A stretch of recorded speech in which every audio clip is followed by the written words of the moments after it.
everyone. Well, I'd like to start by thanking the Bodleian Library for my Humfrey Wanley Visiting Fellowship last term, which was an amazing opportunity, and also thanking all the librarians for their support, including arranging this beautiful display this morning, which is extremely kind of them.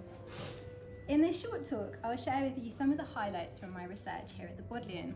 This is a work in progress presentation, as my research for my monograph is still ongoing, so I would be grateful to hear any thoughts or ideas you might have at the end of my talk. The first text I want to share with you is a copy of the Greek humanist Nicandros Nukios' Apodemiai, his account of his travels around Europe during the Protestant Reformations. Andronikos Nukios, alias Nicandros, was born around the turn of the 16th century on the Greek island of Corfu in the Venetian Empire. His traumatic experiences during the Turkish siege of Corfu in 1537 led him to emigrate to the city of Venice, where he spent most of the rest of his life.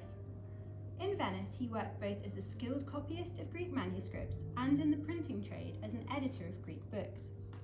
He also played an active role within Venice's large Greek community, as the secretary of the Greek Brotherhood and a reader at the Greek church of San Giorgio dei Greci. But all this changed in 1545, when middle-aged Nukios was invited by an old friend, Gerald Veltwick of Ravenstein, ambassador to Emperor Charles V, to join the imperial embassy to Constantinople. Nukios, of course, agreed and ended up touring Europe, including accompanying Gerald on his next diplomatic mission to England. Nicandros decided to write a 3-volume account of his travels. It is written in a form of Neo-Greek, and throughout it, following common humanist practice, Andronikos Nukios calls himself Nicandros, a classicized version of his name.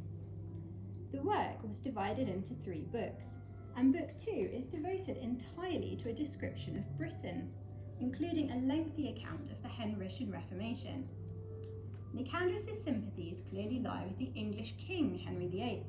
Nicandros portrays the Pope as unreasonable, and Henry as a spirited, educated, and sensible person. Nicandros' Apodemiai is unique in being the only work that gives us an eyewitness Greek Orthodox account of England's early Reformation. This copy in the Bodleian is important for 2 reasons. First, there are only 3 surviving copies of Nicandros' text anywhere in the world. Secondly, this text provides us with Greek eyes on the English Reformation, but the marginal comments add in a further step. They provide us with a glimpse into the English response. By 1637, the copy belonged to William Laud, Archbishop of Canterbury.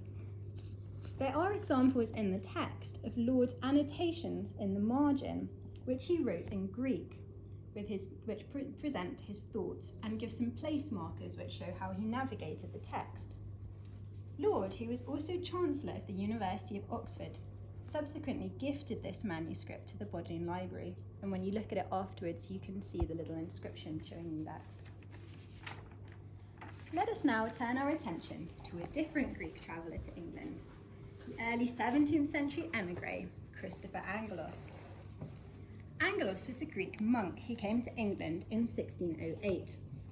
In his writings, he presents himself as a political and religious refugee who had fled Greece after having been persecuted by the corrupt Ottoman governor of Athens.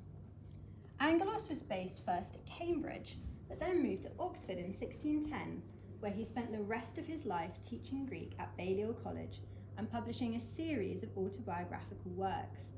Almost everything we know about Angelos comes from these texts. His first work was his short autobiography, Christopher Angel, a Grecian who tasted of many stripes and torments. You can see a copy here. This was first published in Greek in 1617, and then in English and Latin translations in 1618. This is the 1618 edition. It was subsequently reprinted in at least 2 editions with improved woodcuts, you'll see why when you look at these, and some extra textual material. I think the reprinting suggests that it was a relatively popular work. So that's the 1620 edition there. Alongside this work, and no doubt an attempt to silence skeptics, he printed his letters of recommendation from contacts at Oxford and Cambridge, which you can see here. Now, he was a busy man, 1619, he also printed his encomium of the famous kingdom of Great Britain and the two flourishing sister universities, Cambridge and Oxford, in Greek and Latin editions. Oh, sorry, that's on the table in the first volume, 4A57 Art Selden. But in 1619, he also printed here his Enchiridion de Institutis Graecorum in Latin and Greek editions. This was possibly his most influential work. It was republished in a heavily edited version in Samuel Purchas's bestseller, Purchas His Pilgrims, in 1625. You can see it in the contents page. And it was also republished in a German edition by the Lutheran George Fellow in 1665. You can also see that on the table as well. Finally, we don't have a copy here today, but Angelos finished by publishing a rather mysterious apocalyptical work, Ponos Christophorou to Anglo-Ellenos, Perites Apostasias tis Ecclesias, in 1624. There's a very interesting copy in Cambridge if you want to ask me about it after the talk. Now, relatively little scholarly attention has been paid to Angelos, but I would argue he is a figure of historical importance. He was the first ethnic Greek person that we know of to publish Greek books in early modern Britain.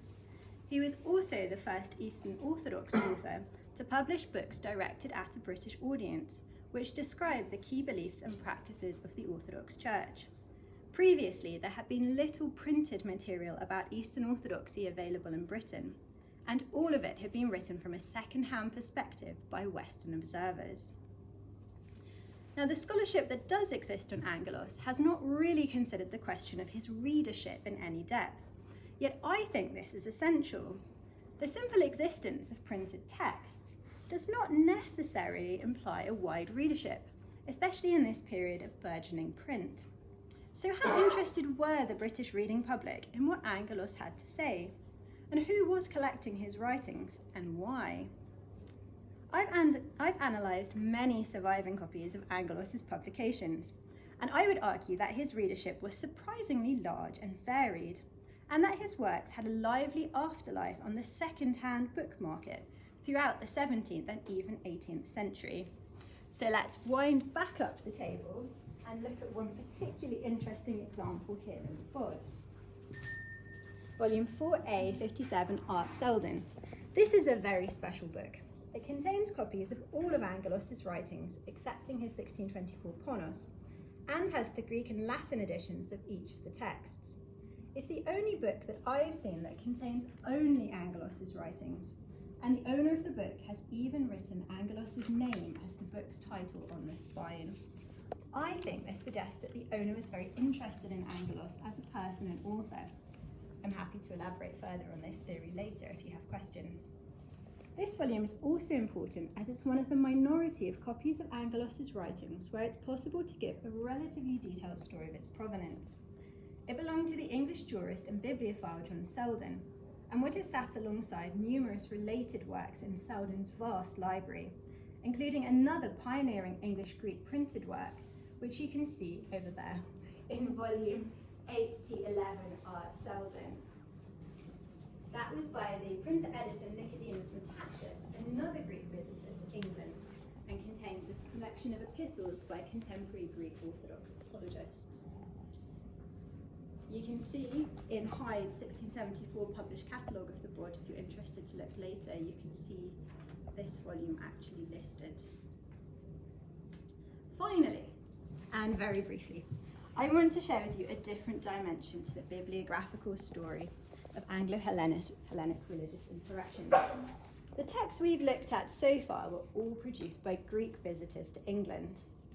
But of course, most texts relating to Greek Christianity in early modern British libraries were in fact brought here from Italy or the Ottoman Empire by English travellers. And here we have a beautiful example. Rowe Manuscript 1 is a 12th century Byzantine Greek Gospel book. Prior to its acquisition by Thomas Rowe, it had circulated within the Greek Orthodox community of the Byzantine and then the Ottoman empires. For example, an annotation inside tells us that it belonged to a certain Demetrius the Lame in 1415. During his time as English ambassador to the Ottoman Empire in 1621 to 1628, Thomas Rowe was an avid collector of Greek manuscripts. The majority he acquired on behalf of various English collectors, such as the Earl of Arundel and the Duke of Buckingham. But Rowe also amassed a small private collection of his own. And in 1628, Rowe donated 27 of these Greek manuscripts to the Bodleian Library. The collection marked a turning point in the Bodleians' curation of Greek manuscripts, as it was the first to be kept separately and numbered as a collection. I hope you've enjoyed this whistle-stop tour of my research into the Bodleians' collections relating to early modern British contacts with the Greek Orthodox world.